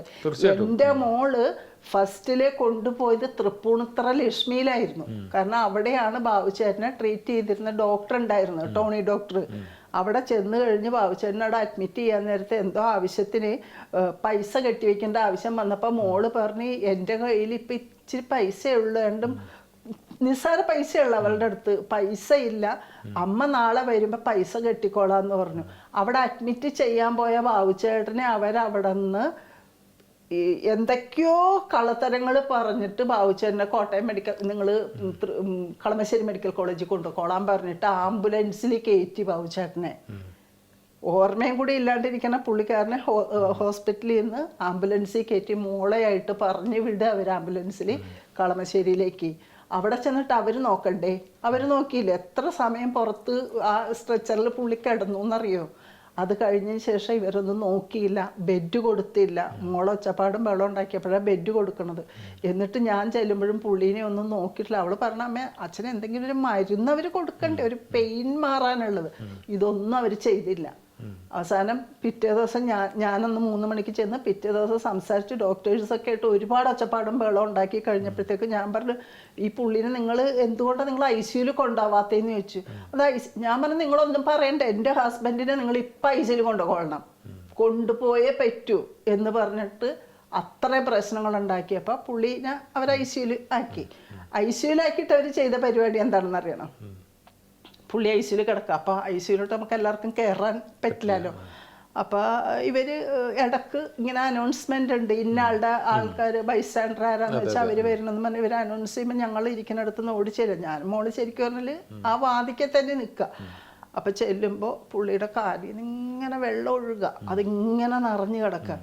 എന്നിട്ട് അവരെന്നെ കൊണ്ടാ തുടപ്പിക്കണേ. അവിടെ ക്ലീനിങ്ങിന് ആളുണ്ട്, അറ്റൻഡർമാരുണ്ട്, ആരും തിരിഞ്ഞു നോക്കുന്നില്ല. അവരെന്നോട് പറയും അവിടെ അങ്ങനെ അത് ക്ലീൻ ചെയ്യണം. ഞാനത് ക്ലീൻ ചെയ്യണത്. അത് കൂടാണ്ട് പുള്ളിക്ക് വെള്ളവും കൊടുക്കുന്നില്ല, ഒന്നുമില്ല. അപ്പം മൂക്കിൽ കൂടി ട്യൂബ് ഇട്ടേക്കണോണ്ട് ഞങ്ങൾ മനസ്സമാധാനത്തിലിരിക്കുക, പുള്ളിക്ക് ഭക്ഷണം കൊടുക്കണുണ്ടല്ലോ എന്ന് വെച്ചിട്ട്.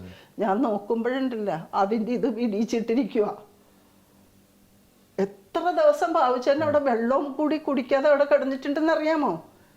എന്നിട്ട് പുള്ളി കുറച്ചിങ്ങനെ ഓർമ്മ വെച്ച് കഴിഞ്ഞപ്പോഴത്തേക്ക് എന്നോട് പറഞ്ഞു, എനിക്ക് ഇത്തിരി വെള്ളം തരൂടെ, എനിക്ക് വിശന്നിട്ട്. കേട്ടിട്ടുണ്ടല്ല, ഞാനും മോളും കൂടി ഇരുന്ന് കരയാം, ഞങ്ങൾക്ക് വേറെ ഒന്നും ചെയ്യാൻ പറ്റില്ല, ഹോസ്പിറ്റലല്ലേ. എന്നിട്ട് ഒരു മനുഷ്യനും, അതായത് ICUയിൽ കിടക്കുന്ന ഒരു പേഷ്യൻറ്റിനെ ഡോക്ടേഴ്സ് വന്ന് നോക്കൂലേ, നോക്കൂ. അവർ റൗണ്ട്സിന് വരുമ്പോൾ തിരിഞ്ഞു കയറിയിട്ടില്ല അവർ. എനിക്ക് എന്തെങ്കിലും ഇങ്ങനെ പറയാനുള്ളൊരു അവസരം ഉണ്ടെങ്കിൽ ഞാനിത് പറയണമെന്ന് മനസ്സിൽ കരുതി. കേരളത്തില് ഇത്രയധികം കലാനിലയം ഉൾപ്പെടെയുള്ള നാടകവേദികളിൽ നിറഞ്ഞു നിന്ന ഒരു വലിയൊരു നടന്റെ ജീവിതമാണ് നമ്മൾ ഈ പറയുന്നത്. ഞാൻ പറഞ്ഞു ഞങ്ങൾക്ക് ആ ഒരു ഇതൊന്നും വേണ്ട, ഒരു മനുഷ്യനാണെന്നുള്ളൊരു പരിഗണന കിട്ടിയാൽ മതിയായിരുന്നു. ഒരു മനുഷ്യനല്ലേ ഇത്.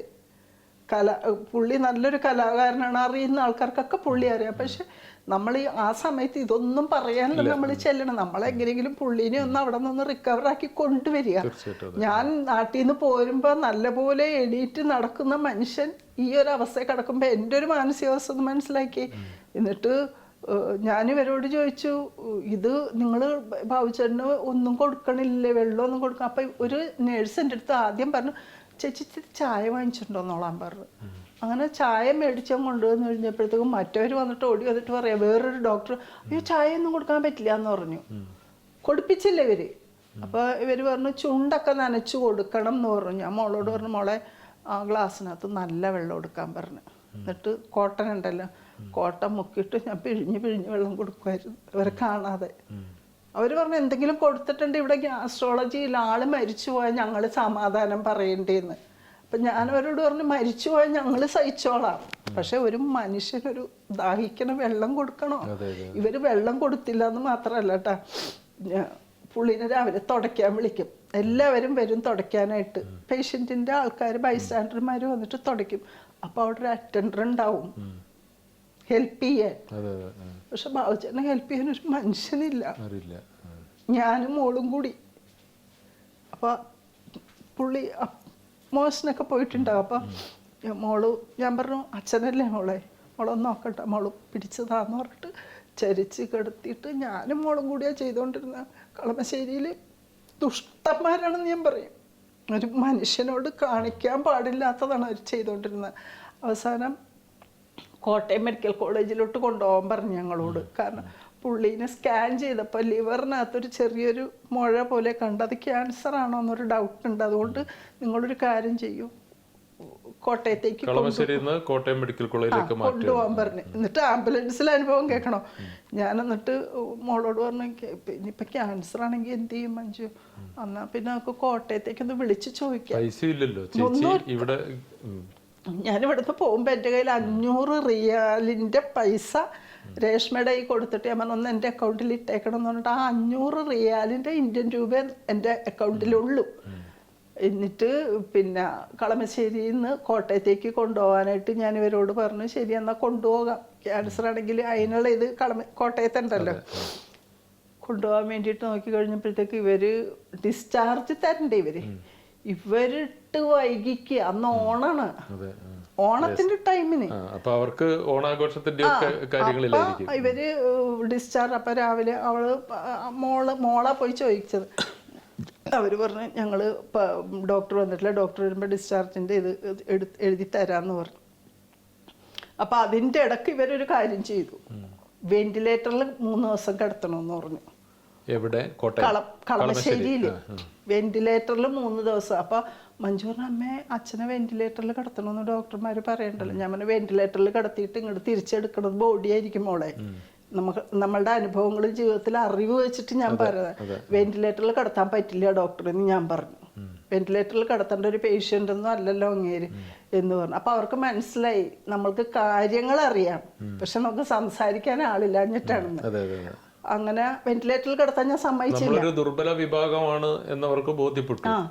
പിന്നെ വെന്റിലേറ്റർ കിടത്താൻ ഞാൻ സമ്മതിച്ചില്ല, മോളും സമ്മതിച്ചില്ല. അത് കഴിഞ്ഞിട്ട് ഇവർ ഡിസ്ചാർജ് തരാമെന്ന് പറഞ്ഞിട്ട് കാലത്തായി, ഉച്ചയായി, എന്നിട്ടൊന്നും കാണുന്നില്ല. അവസാനം ഞാൻ എണീറ്റ് അവിടെ ചെന്നിട്ട് ICUയിൽ ചെന്നിട്ട് ഞാൻ പ്രശ്നം ഉണ്ടാക്കി. ഞാൻ പറഞ്ഞു നിങ്ങൾ ഡിസ്ചാർജ് തരാമെന്ന് പറഞ്ഞിട്ട് എത്ര സമയമായി? ഒരു വയ്യാണ്ട് കിടക്കുന്ന ഒരു പേഷ്യൻറ്റിനെ ഇപ്പോൾ കോട്ടയം മെഡിക്കൽ കോളേജിൽ കൊണ്ടുപോകണമെങ്കിൽ ഇവിടെ നിന്ന് എന്തായാലും ഒരു 1-2 മണിക്കൂറത്തെ ട്രാവലിംഗ് ഇല്ലേ എന്ന് പറഞ്ഞു. അപ്പോൾ അയാൾ എന്നോട് വന്നിട്ട്, ആ ഡോക്ടർ എന്നോട്, നിങ്ങൾക്ക് ശരിക്കും എന്താ വേണ്ടത്, ഡിസ്ചാർജ് സമ്മറി വേണോ അതല്ലെങ്കിൽ? അപ്പം സമ്മറി തരാൻ ഞാൻ പറഞ്ഞു കോട്ടയത്തേക്ക് കൊടുക്കാൻ വേണ്ടിയിട്ട്, എന്നിട്ട് ഡിസ്ചാർജ് ചെയ്താൽ മതി എന്ന് പറഞ്ഞു. കാരണം ഡീറ്റെയിൽസ് കൊടുത്തിട്ട് അവിടെ എന്താണെന്ന് അറിഞ്ഞിട്ടല്ലേ നമുക്ക് പോകാൻ പറ്റുള്ളൂ. അങ്ങനെ ഇവർ ഇതിനിട്ട് വൈകിപ്പിച്ച് കഴിഞ്ഞപ്പോഴത്തേക്ക് ഞാൻ അവിടുത്തെ ഡോക്ടറെ കഴിയാൻ വഴക്ക് പറഞ്ഞു. നമ്മൾ വേറെ തോന്നിയാസങ്ങളൊന്നുമില്ല, മാന്യമായിട്ട് സംസാരിച്ചു. ഞാൻ നന്നായിട്ട് വർത്താനം പറയും ഞാൻ. അങ്ങനെ സംസാരിച്ചു കഴിഞ്ഞാൽ അവർ നമുക്ക് അവസാനം ഡിസ്ചാർജ് എഴുതി തന്നു. അപ്പം കോട്ടയത്ത് ബെഡ് കിട്ടുമെന്നും പറഞ്ഞിട്ടാണ് ഞങ്ങൾ പോണേ. വിളിച്ച് ചോദിച്ചപ്പോൾ ഓക്കെ ഒക്കെ പറഞ്ഞിട്ടാണ് ഞങ്ങൾ പോണേ കോട്ടയത്തേക്ക്. മോള് പറഞ്ഞ അമ്മ ആംബുലൻസിൽ വാമേ, ഞാൻ 2 വീലറിൽ വന്നേക്കാന്ന് പറഞ്ഞിട്ട് മോള് 2 വീലറിൽ വന്നു.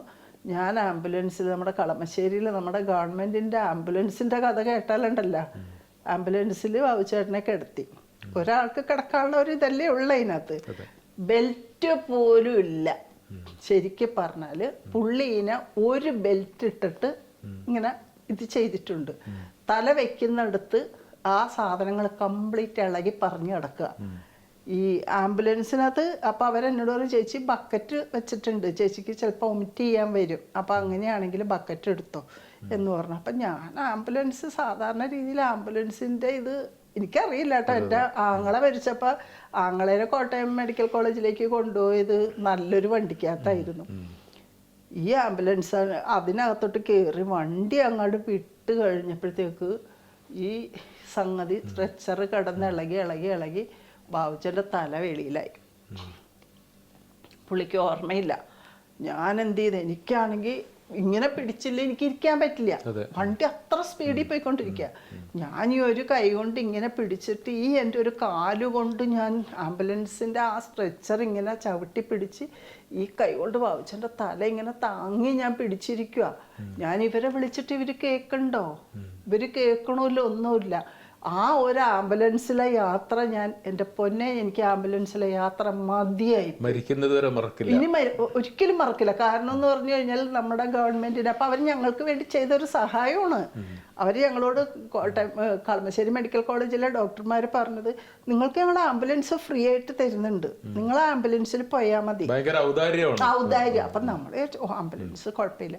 പക്ഷേ ഉണ്ടല്ലോ, ആ ആംബുലൻസിൽ ഒരു പേഷ്യൻറ്റിനെ കൊണ്ടുപോയാലുണ്ടല്ലോ, ആ പേഷ്യൻ്റ് മരിച്ചു പോകും, കൂടെ നിൽക്കണവർ മരിച്ചു പോകും. ആ ഒരവസ്ഥയാണ് നമ്മുടെ നാട്ടിലെ ആംബുലൻസിന്റെ അവസ്ഥ. എന്നിട്ട് കോട്ടയം മെഡിക്കൽ കോളേജിൽ എത്തിയിട്ട് ഇതിനേക്കാൾ വലിയൊരു അനുഭവങ്ങൾ അവിടെ ചെന്നിട്ട് ശരിക്കും പറഞ്ഞാൽ ഞങ്ങൾ അവിടെ ഉച്ചയ്ക്ക് 1 മണിക്ക് എത്തി. 1 മണി കഴിഞ്ഞപ്പോൾ ഞങ്ങൾ അവിടെ ചെന്ന് 6 മണിക്കാണ് ബാബുച്ചേട്ടനെ പിന്നെ അവരുടെ ഇതൊക്കെ റെഡിയാക്കി നമുക്ക് അഡ്മിഷൻ തരുന്നത്.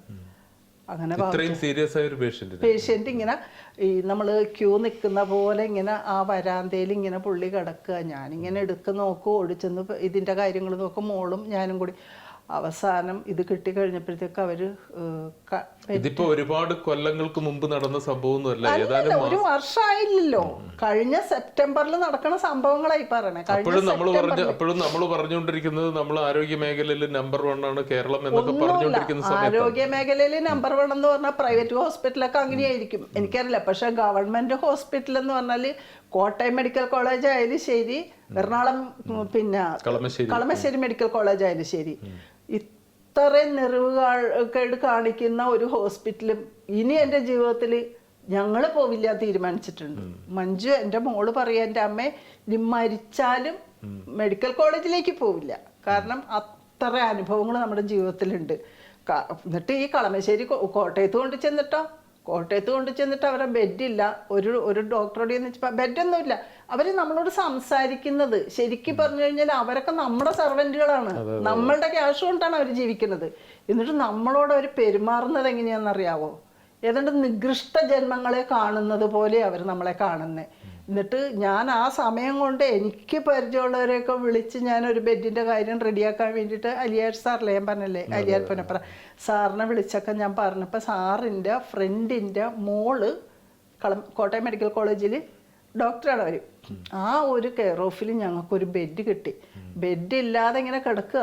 അപ്പോൾ ഇങ്ങനെ ക്യൂ നിൽക്കാട്ടോ, ഞങ്ങളിങ്ങനെ ഈ റേഷനേജ് മേടിക്കാൻ നിൽക്കുന്ന പോലെ നമ്മൾ ക്യൂ ആ പേഷ്യൻറ്റിൽ. അതിൻ്റെ ഇടക്കാണെങ്കിൽ വേറൊരു പേഷ്യൻ്റ് അവിടെ കിടന്നുകൊണ്ട് കരയണ കേട്ടിട്ടുണ്ടല്ലോ. അപ്പോൾ ബാബുച്ചേട്ടൻ പിന്നെ മിണ്ടാതെ കിടക്കുക. ഇത് അയാൾ കരയണ കേട്ടിട്ട് നമുക്കവിടെ സഹിക്കാൻ പറ്റണില്ല. ഇത് കാണുമ്പോൾ നമുക്കിങ്ങനെ ഗതി മേപ്പോട്ട് നിൽക്കുക, എന്താവും എന്നറിയാണ്ട്. അങ്ങനെ പുള്ളീനെ നോക്കി ഇതെല്ലാം കഴിഞ്ഞ് ഇവിടെ വന്നു കഴിഞ്ഞപ്പോഴത്തേക്ക് നമുക്കൊരു കട്ടിൽ തന്നു. അപ്പോൾ അത് സാറ് വിളിച്ച് പറഞ്ഞപ്പോൾ പിടിപാടിൻ്റെ പുറത്ത് കിട്ടിയതാട്ടോ. അങ്ങനെ നമുക്കൊരു ബെഡ് കിട്ടി. എന്നിട്ട് നമ്മൾ ബെഡിൽ കിടത്താനായിട്ട് പുള്ളീനെ കൊണ്ടു ചെല്ലുമ്പോൾ എങ്ങനെയാണ്, ആൾക്കാരിങ്ങനെ നിലത്ത് കിടന്നിട്ട് നടക്കാൻ സ്ഥലമില്ല.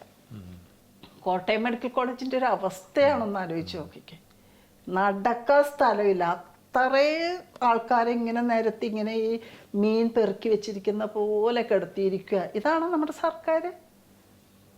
ഞാനത് ചേച്ചി നമ്മുടെ സർക്കാർ ചെയ്യുന്ന പരിപാടി. ചേച്ചി പല ഇതുപോലുള്ള ഒരുപാട് ആളുകളെ പ്രവാസികളും ചെറിയ കയ്യിൽ പൈസ ഇല്ലാതെ അന്ന് പറഞ്ഞല്ലോ ഒരു 500 റിയാലും കൊണ്ടാണ് ഇവിടുന്ന് പോകുന്നത്. അപ്പം ഇത്തരം ആളുകളൊക്കെ ഇതുപോലുള്ള പല ഘട്ടങ്ങളിലൂടെയും കടന്നു പോകും. അന്ന് എവിടെ നിന്നൊക്കെയാണ് ചേച്ചിക്ക്? അത് ഞാൻ പറയാം. ഞാനിവിടുന്ന് പിന്നെ ഫ്ലൈറ്റിൽ പോകുന്നതിന് മുമ്പ് ഞാൻ നടുമുറ്റത്തിലെ ഞങ്ങളുടെ സജന സാക്കി എന്ന് പറഞ്ഞിട്ട് സജനയെ വിളിച്ച് ഞാൻ പറഞ്ഞു, മോളെ ഇങ്ങനെ ഹസ്ബൻഡ് ഇച്ചിരി ക്രിട്ടിക്കലായിട്ട് ഹോസ്പിറ്റലാണ്, ഞാൻ അങ്ങോട്ട് പോവുകയാണ്, ചേച്ചിടത്തൊന്നുമില്ല എന്ന് പറഞ്ഞു. വേറെ ഒന്നും ഞാൻ പറഞ്ഞില്ല. അനീസിനെ വിളിച്ചിട്ട് ഞാൻ പറഞ്ഞു. അപ്പൊ കൾച്ചറൽ ഫോറം നടുമുറ്റം. അപ്പൊ അനീസ് പറഞ്ഞു, ചേച്ചി പൊക്കോ, ധൈര്യം ഇട്ടിപ്പിക്കും, ഞങ്ങളൊക്കെ എവിടെ ഇല്ലേ, ചേച്ചി വിഷമിക്കണ എന്തിനാ, പോയിട്ട് വന്നു പറഞ്ഞു. അങ്ങനെ സാഹചര്യം പറഞ്ഞു. ഞാൻ അവിടെ ചെന്നതിന് ശേഷം അവിടെ നിന്നാണ് എനിക്ക് ശരിക്കും പറഞ്ഞാൽ 1,00,000 രൂപേനേലും മേളിൽ എനിക്ക് അവർ അയച്ചു തന്നിട്ടുണ്ട് കേട്ടോ. പലപ്പോഴായിട്ട് 25,000, 10,000, 5,000 അങ്ങനെ. എനിക്കറിയില്ല, അവർ എന്നെ ചെയ്യാവുന്നതിൻ്റെ അത്ര ഹെൽപ്പ് ചെയ്തിട്ടുണ്ട് അവർ. പിന്നെ മറ്റുള്ള ഇവിടെ നിന്ന് കവാക്കിൻ്റെ ഡേവിസ് ചെലാട്ട്, ഡേവിസ് എനിക്കൊരു 10 രൂപ അയച്ചു തന്നു. പിന്നെ നാരായൺജി ഒരു 10,000 രൂപ അയച്ചു തന്നു. പിന്നെ ക്യൂ മലയാളത്തിൽ നിന്ന് നിസ്സാരമായിട്ട് കുറച്ച് കാശുകൾ അവരും ഇങ്ങനെ അയച്ചു തന്നിട്ടുണ്ട്. എല്ലാവരും പറ്റാവുന്ന രീതിയിലൊക്കെ ചെയ്തിട്ടുണ്ട്. അത് തുകയുടെ വലിപ്പമല്ല, ആ സമയത്ത് നമുക്ക് കിട്ടുന്ന ചെറിയൊരു സഹായം പോലും. പക്ഷെ അങ്ങനെ ആ പൈസയൊക്കെ കിട്ടിയത് കൊണ്ട് ബാബുച്ചന്റെ ഹോസ്പിറ്റലിലെ കാര്യങ്ങള് ഭംഗിയായിട്ട് നടന്നു. കാരണം ഇല്ലെങ്കിൽ ഞങ്ങളുടെ കയ്യിൽ ഒന്നുമില്ല. ഇവര് ബ്ലഡ് ടെസ്റ്റ് ചെയ്യണമെങ്കിൽ കോട്ടയം മെഡിക്കൽ കോളേജിൽ ഏറ്റവും സെന്റിന് പൈസ വേണം. നമ്മൾ പറഞ്ഞില്ലേ കോട്ടയം മെഡിക്കൽ കോളേജൊക്കെ ഫ്രീ ആണെന്ന്, അതൊക്കെ വെറുതെയാണ്. അങ്ങനെ വിചാരിച്ച ഒരു മനുഷ്യനും അങ്ങോട്ട് ചെല്ലണ്ട. പേഴ്സിൽ പണമുണ്ടോ, അവിടെ ചെന്ന് അഡ്മിറ്റ് ആവാം. അപ്പൊ അതിലെന്നല്ല നമുക്ക് പ്രൈവറ്റ് അല്ലേ നല്ലത്. ജീവിതകാലം മുഴുവൻ നാടകവേദികളിൽ ഭാര്യയും ഭർത്താവും ഒരുപാട് വേഷം കെട്ടി അഭിനയിച്ചു. അവസാന കാലത്തെ കുറിച്ചാണ് ഇപ്പൊ ഈ പറയുന്നത്. ബാബുചേട്ടന്റെ അവസാന കാലം അത് സത്യം പറഞ്ഞാല് അത് പുള്ളി ഇങ്ങനെ കള്ള് കുടിച്ചിട്ടാണ് ലിവർ സിറോസിസ് വരിക എന്ന് പറയണത് തെറ്റായിട്ടുള്ള ഒരു ധാരണയാണ്. ഇപ്പൊ ഞാൻ കുറെ ഈ ഡോക്ടേഴ്സിന്റെ കുറെ ഇത് ഞാൻ ഇന്റർവ്യൂകളും അതും ഇതൊക്കെ കാണുന്ന ഒരു വ്യക്തിയാണ്. ലിവർ സിറോസിസ്, അതായത് ഫാറ്റി ലിവർ വന്നിട്ട് അത് വീണ്ടും ലിവർ സിറോസിസിലേക്കും പോകുന്ന ഒരു കാഴ്ച. അതായത് വണ്ണം വെച്ചിട്ട് നമ്മളുടെ ഫുഡിന്റെ ജീവിതശൈലിയുടെ ഇതായിട്ട് വരുന്ന ഒരുപാട് കാര്യങ്ങൾ ഞാനിങ്ങനെ ഡോക്ടേഴ്സിന്റെ എന്ത് കണ്ടാലും ഞാനത് കാണാറുണ്ട്.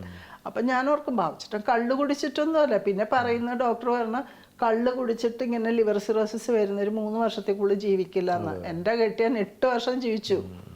അത്രയും പങ്ക്ച്വലായിട്ട് പുള്ളിയുടെ കാര്യങ്ങൾ നോക്കുമായിരുന്നു. എന്തായാലും ഭർത്താവ് വലിയൊരു നടൻ മരിച്ചു ഈ രീതിയിലൊക്കെ കഴിഞ്ഞ അതിനു മുമ്പാണ് മകളുടെ ഭർത്താവും. അത് കഴിഞ്ഞ 4 വർഷം മുമ്പ് മെയ് 6-ാം തീയതി ഡെൽറ്റ വൈറസ് ഉണ്ടായില്ലേ, കൊറോണ കഴിഞ്ഞിട്ട് കോവിഡിന്റെ വേറൊരു വകഭേദം. ആ പ്രായത്തിലുള്ള 35-36 വയസ്സുള്ള ഒരുപാട് പിള്ളേരെ കൊന്നതാ അത്. ആ മോനും ഇങ്ങനെ ഹോസ്പിറ്റലിൽ. അപ്പൊ എനിക്കിവിടെ വെച്ച് വന്നിരുന്നു, കൊറോണ വന്നു. ഞാനിവിടുത്തെ 28 ദിവസത്തെ ക്വാറന്റൈനിലായിരുന്നു ഞാൻ, ലേബർ നമ്മുടെ ഉംസ്ലാലിയില്. അത് കഴിഞ്ഞിട്ട് മോൾക്കും മോനും മോളുടെ കുട്ടിക്കും വന്നു. പക്ഷെ ഇവരെല്ലാവരും റിക്കവർ ആയി. ബാബുച്ചേട്ടനും വന്നു. ലിവർ സിറോസിസ് ഉണ്ടെന്ന് പറഞ്ഞ മനുഷ്യനും വന്നു. പക്ഷെ ദാസിന് ബ്രീത്തിങ് പ്രോബ്ലം, അവന് ദാസിന് ന്യൂമോണിയ ആയിപ്പോയി. അതും നമ്മുടെ കൃഷ്ണയില് എറണാകുളത്ത്. പറയാതിരിക്കാൻ പറ്റില്ല കേട്ടോ, അതും പറയാൻ കിട്ടിയ ഒരു അവസരം. കൃഷ്ണയിലും വളരെയധികം മോശമായ രീതിയിലായിരുന്നു എൻ്റെ മോനെ അവർ നോക്കിയത്. അവിടെ ഓക്സിജൻ കുറഞ്ഞു പോയാൽ ഒരു പേഷ്യൻറ്റിനെ അവർ വെന്റിലേറ്ററിൽ കൊണ്ടുപോയിട്ട് അവർ ഓക്സിജൻ കൊടുക്കണ്ടേ, ഇവരൊന്നും ചെയ്തില്ല. അവർ മരുന്ന് പോലും കൃത്യമായിട്ട് എൻ്റെ മരുമോന് കൊടുത്തില്ല. സത്യം പറഞ്ഞാൽ അല്ലെങ്കിൽ ദാസൊന്നും മരിക്കേണ്ട ആളല്ല അവൻ, അത്രയും നോക്കുന്ന ആളവൻ. അവിടെ കിടന്ന് ഒരുപാട് അനുഭവിച്ചിട്ട് എൻ്റെ മരുമോൻ മരിച്ചത്. ഞാൻ അവിടെ പോയി പ്രശ്നം ഉണ്ടാക്കുമെന്ന് പറഞ്ഞപ്പോൾ എൻ്റെ വീടിൻ്റെ അടുത്തുള്ളവരും മോളും എല്ലാവരും പറഞ്ഞപ്പോൾ നമുക്ക് ആള് പോയമ്മേ, നമ്മളിനി അവിടെ പോയി ഒരു പ്രശ്നം ഉണ്ടാക്കിയിട്ട് എന്താ കാര്യമുള്ളത്. ഞാൻ നമ്മളൊക്കെ ഇങ്ങനെ ചിന്തിക്കുന്നത് കൊണ്ടാണ് ഇവരൊക്കെ ഇങ്ങനെ കാണിക്കുന്നത്. അവിടെ ചെന്ന് പ്രശ്നം ഉണ്ടാക്കേണ്ടിയിരുന്നു. പക്ഷെ മോൻ മരിച്ചു കഴിഞ്ഞപ്പോഴത്തേക്ക് എനിക്ക് മോളുടെ ജീവിതം ഇരുട്ടിലായില്ലേ. ഇപ്പം ചേച്ചിയെ സംബന്ധിച്ചിടത്തോളം മകളും 2 കുട്ടികളും മോള് അവരുടെ ബാധ്യതകൾ ഞാൻ മോളെ കല്യാണം കഴിപ്പിച്ചത് തന്നെ മോളെന്നോട് പറഞ്ഞു, അമ്മ എന്നെ MBA വിടമ്മ, കല്യാണം കഴിപ്പിക്കുന്ന പൈസക്ക് എന്ന് പറഞ്ഞു. ഞാൻ പറഞ്ഞു, നിന്നെ MBA വിടാനായിട്ട് എനിക്ക് ഇഷ്ടമില്ല എന്നിട്ടല്ല, നീ ഏതായാലും BCom വരെ പഠിച്ചല്ലേ, നിനക്കിനി ഒരു തുണ വേണം, ഞങ്ങൾ പ്രായമായി വരികയാണ്, ഞങ്ങൾ മരിച്ചു പോയാൽ നിനക്ക് ആരാ കൂട്ട് എന്ന് പറഞ്ഞിട്ട് കെട്ടിച്ചതാ എൻ്റെ മോളെ ഞാൻ. പക്ഷെ അവൻ പത്തരമാറ്റ് പൊന്നു തന്നെയായിരുന്നു ദാസ്. 10 വർഷം ജീവിച്ചെങ്കിലും അത്ര ഇതായിരുന്നു. അവൻ്റെ ഇഷ്ടത്തിനാണ് ഞാൻ ആ സ്ഥലം വാങ്ങിച്ചത്, 2.5 സെന്റ് സ്ഥലം. ഞാൻ പറഞ്ഞു, മോനെ ഇത്രയും രൂപ കൊടുത്ത് നമുക്ക് ഉള്ളിലോട്ട് എവിടെയെങ്കിലും മാറി നമുക്ക് ഒരു ചെറിയൊരു വീടും പറമ്പും കൂടി വാങ്ങിച്ചാൽ പോരെ എന്ന് വെച്ചപ്പോൾ അവൻ പറഞ്ഞു, ഞാൻ വരില്ല അമ്മേ, എൻ്റെ അച്ഛനും അമ്മ അപ്പുറത്തെ റോട്ടിലല്ലേ താമസിക്കുന്നത്, അപ്പം പിന്നെ അവരെ ഇട്ടിട്ട് ദൂരേക്ക് പോകാൻ പറ്റില്ല എന്ന് പറഞ്ഞു. അങ്ങനെ അവൻ്റെ ഇഷ്ടത്തിനാണ് ആ വയറ്റിലെ തന്നെ ഞാൻ ആ 2.5 സെന്റ് സ്ഥലം വാങ്ങിച്ചത്. 15 അത് ഗൾഫിൽ വന്നതിന് ശേഷമാണ്. അതിവിടെ വന്നിട്ട് ഞാൻ ഉണ്ടാക്കിയ ഒരു എൻ്റെ ജീവിതത്തിൽ എൻ്റെ സമ്പാദ്യത ആ 2.5 സെന്റ് ഭൂമി. പിന്നെ ലോൺ എടുത്താണ് വീട് വെച്ചത്. അതിപ്പോൾ വലിയ പ്രശ്നമായി കിടക്കുക. കാരണം എന്ന് പറഞ്ഞാൽ ഈ സെപ്റ്റംബർ തുടങ്ങി ഇങ്ങോട്ട് ലോൺ അടച്ചിട്ടില്ല. ഞങ്ങൾ 10 ലക്ഷം രൂപ ലോൺ എടുത്തത്. അടച്ചിട്ട് ഇപ്പൊ തിരിച്ച് വീണ്ടും 10ന്റെ അടുത്ത് തീരില്ല. 10ന്റെ അടുത്ത് തന്നെ ഇപ്പൊ അടയ്ക്കാൻ കിടക്കുന്നുണ്ട്. എനിക്കും മോൾക്കും ആ ഒരു ടെൻഷനാണ്. അപ്പൊ അവൾക്ക് ഈ ആമസോണിൽ അവള് വർക്കിന് പോകുന്നുണ്ട്, ഡെലിവറി ഗേളായിട്ട് പോകണം. പക്ഷെ കിട്ടണ എന്താ 16 രൂപ, ചിലപ്പോ 18 രൂപ ഇങ്ങനെയൊക്കെ കിട്ടണം ഒരു മാസം. 2 കുട്ടികളുണ്ട്. ജീവിതം ഭയങ്കര പ്രശ്നാട്ടോ ഇപ്പൊ. സത്യം പറഞ്ഞാല് ഇങ്ങനെ നടക്കണുണ്ടെന്ന് മാത്രമേ ഉള്ളൂ. ഭർത്താവ് മരിച്ച് 3.5 മാസം കഴിഞ്ഞ് ഞാൻ ഇങ്ങോട്ട് കയറി വന്നു. അല്ല, പുള്ളി മരിച്ചിട്ട് 1 മാസം കഴിഞ്ഞ് ഞാൻ ഇങ്ങോട്ട് കയറി വന്നു. നവംബർ 21 വായിച്ചിട്ട് മരിച്ചു. ഡിസംബർ 20 ഞാനിവിടെ വന്നു. കാരണം അപ്പൊ ചോദിക്കും, ഭർത്താവ് മരിച്ചു കഴിഞ്ഞ് ഭർത്താവ് മരിച്ചു പോയി, എന്ത് ചെയ്യാൻ പറ്റും, മുന്നോട്ട് പോകണം, പുള്ളി പോയി, നിക്കുന്നവരെ ഞാൻ നോക്കണ്ടേ. മോള് ജോലിക്ക് പോകുന്നുണ്ടില്ലെന്നല്ല ഞാൻ പറഞ്ഞു. പക്ഷെ അവൾക്ക് 2 കുട്ടികളുണ്ട്. ഇപ്പൊ ആ വീട് വെച്ചായിട്ട് ലോൺ അടയ്ക്കണം. ഇപ്പൊ ഇവിടെ എങ്ങനെയാണ് ജോലി? ഇപ്പൊ ജോലി ഇല്ല. ഇപ്പൊ ഒരു ജോലിക്ക് പോയതിന്റെ പേരിൽ ഇപ്പൊ അനുഭവിച്ചോണ്ടിരിക്ക. കാരണം ഒരു വീട്ടിലൊരു മാസം പോയി നിന്നു. ഞാൻ ഫുൾ ടൈം പോവാറില്ല, കാരണം എനിക്ക് ബുദ്ധിമുട്ടാണ് ഫുൾ ടൈം. ഇത് വേറെ പ്രശ്നമൊന്നുമില്ല കേട്ടാ. ഈ ഫുൾ ടൈം ജോബിന് ചെന്നിട്ട് കുട്ടീനെ എടുത്ത് നടന്ന് എളിയുടെ മസിലിന് അങ്ങോട്ട് കയറി നീര് വീണു. പിന്നെ ആംബുലൻസിൽ വിളിച്ചു പറഞ്ഞ അവര് വന്ന് ബക്ര ഹോസ്പിറ്റലായിരുന്നു ഒരു ദിവസം. ഇന്നും ആ പ്രശ്നം അനുഭവിച്ചോണ്ട് കാലിന് നല്ല വേദനയാ. എന്തായാലും വലിയ ഒരു ദുരിതപർവം താണ്ടിയിട്ടാണ് ചേച്ചി ഇവിടം വരെ എത്തിയത്. ഇനി എന്തായാലും എല്ലാ കാര്യങ്ങളും കുറച്ചുകൂടെ സ്മൂത്ത് ആയിട്ട് നടക്കട്ടെ, കുറച്ചുകൂടി ഈസി ആയിട്ട് നടക്കട്ടെ എന്ന് എനിക്ക് അഭിനയിക്കണം എന്നുള്ള വലിയ ആഗ്രഹമുള്ള ഒരാള് തന്നെയാണ്. അപ്പൊ നാട്ടിൽ ചെന്നിട്ടാണെങ്കിലും ഏതെങ്കിലും ഇപ്പോഴും അതിനിടക്ക് ഇപ്പോഴും ഖത്തറിൽ കിട്ടുന്ന വേദികളൊന്നും ഒഴിവാക്കുന്നില്ല. ഇപ്പൊ ഈ പ്രവാസി നമ്മുടെ ഇതിന്റെ കൾച്ചർ ഫോറത്തിന്റെ ഇപ്പൊ ഒരു പരിപാടി ഉണ്ടായിരുന്നല്ലോ, മതസൗഹാർദ്ദം. അതിന് ഞങ്ങൾ നാടകം കളിച്ചു. ഒരു 10-18 സ്റ്റേജ് ചെയ്തു. ഒരു ദിവസം 4 എണ്ണമൊക്കെ. ഈ വയ്യെങ്കിലും ഞാൻ പോവുമായിരുന്നു. വേദനകളും സങ്കടങ്ങളൊക്കെ ഉണ്ടെങ്കിൽ നാടക സ്റ്റേജിലെത്തിക്കാൻ ചെയ്തൊക്കെ ഒന്നുമില്ല. സ്റ്റേജിലെത്തിയാ പിന്നെ ഞാൻ വേറൊരാളാ. ഞാൻ പറഞ്ഞില്ലേ, എനിക്ക് മരണം വരെ എനിക്ക് അഭിനയിക്കണം ജീവിതത്തില്. ഞാൻ അഭിനയിച്ച ഇപ്പൊ രാജൻ ചേട്ടനായിട്ട്, രാജൻ പി ദേവന്റെ ഗുരു, അത് ഇന്നും പുള്ളിനെ സ്മരിക്കാത്ത ഒരു ദിവസം പോലും ഇല്ല. പിന്നെ റിസയായിട്ട് ചെമ്പിൽ അശോകൻ, ശിവജി ഗുരുവായൂര്, പോളേട്ടനില്ലേ പഴയ നടൻ പോളേട്ടൻ, പോൾവെങ്ങമല്ല, പിന്നെ അങ്ങനെ ഒരുപാട് ആൾക്കാരുമായിട്ട് നമ്മൾ വേദികൾ പങ്കിട്ടിട്ടുള്ള ഒരാളാ. പിന്നെ സിനിമയിൽ സീരിയലെന്നൊക്കെ പറഞ്ഞാൽ സീരിയലിൽ രക്ഷപ്പെടണമെങ്കിലും സിനിമയിൽ രക്ഷപ്പെടണമെങ്കിലും നമ്മളൊന്ന് നാട്ടിൽ വേണം. പിന്നെ ഈ സിനിമ ഫീൽഡ് എന്നൊക്കെ പറഞ്ഞു കഴിഞ്ഞാൽ അതിനൊരു വേറൊരു വശം കൂടി ജീവിതത്തിലുണ്ട്. അതൊക്കെ നമുക്കിപ്പോൾ ഇങ്ങനെ പറയാനൊന്നും പറ്റത്തില്ല. അപ്പം ആ ഒരു പ്രശ്നം കൂടിയുണ്ട്. അപ്പോൾ നാട്ടിൽ സ്ഥിരം നിൽക്കാൻ പോകണമെന്ന് വലിയ ആഗ്രഹം ഉണ്ടായിരുന്നു. പറയാം, എനിക്ക് എൻ്റെ കട ഒന്ന് വീട്ടിയാൽ ഞാൻ പോകും. എന്തായാലും ചേച്ചിക്ക് നാടകരംഗത്ത് ഇനിയും, കാരണം നാടകം രക്തത്തിൽ അലിഞ്ഞു ചേർന്നതാണ്, അതുകൊണ്ട് നാടകരംഗത്ത് ഇനി കൂടുതൽ സജീവമാകാൻ പറ്റട്ടെ. അതുപോലെ ജീവിതത്തിലെ വലിയ വലിയ സ്വപ്നങ്ങളൊന്നും ഇല്ലെങ്കിലും ചെറിയ ചെറിയ കാര്യങ്ങളൊക്കെ സ്വപ്നങ്ങളൊന്നും ചെറിയ ചെറിയ കാര്യങ്ങളൊക്കെ പൂർത്തിയാക്കാൻ കഴിയട്ടെ. സന്തോഷം. എനിക്കും ഇങ്ങനെ നിങ്ങളുടെ കൂടെ വരാനും, അൻവറിനെ എനിക്ക് നേരത്തെ തുടങ്ങി അറിയാം. അപ്പൊ ഇങ്ങനെ വന്നിട്ട് എൻ്റെ കുറേ കാര്യങ്ങൾ നിങ്ങൾ എന്നെ കേട്ടു, അതെ, മനസ്സിലാക്കിയില്ലേ. ഇപ്പൊ ചേച്ചി ഇത്രയും ബുദ്ധിമുട്ടിൽ കൂടി ജീവിക്കുന്ന ഒരു വ്യക്തിയാണെന്ന് മനസ്സിലായല്ലോ. അപ്പൊ ആ ഒരു ഇത് നിങ്ങൾ കേൾക്കാനും എന്നെ ആശ്വസിപ്പിക്കാനും ഒക്കെ ഉണ്ടായി. ഈ ഒരു സാഹചര്യം ഒരുപാട് സന്തോഷം.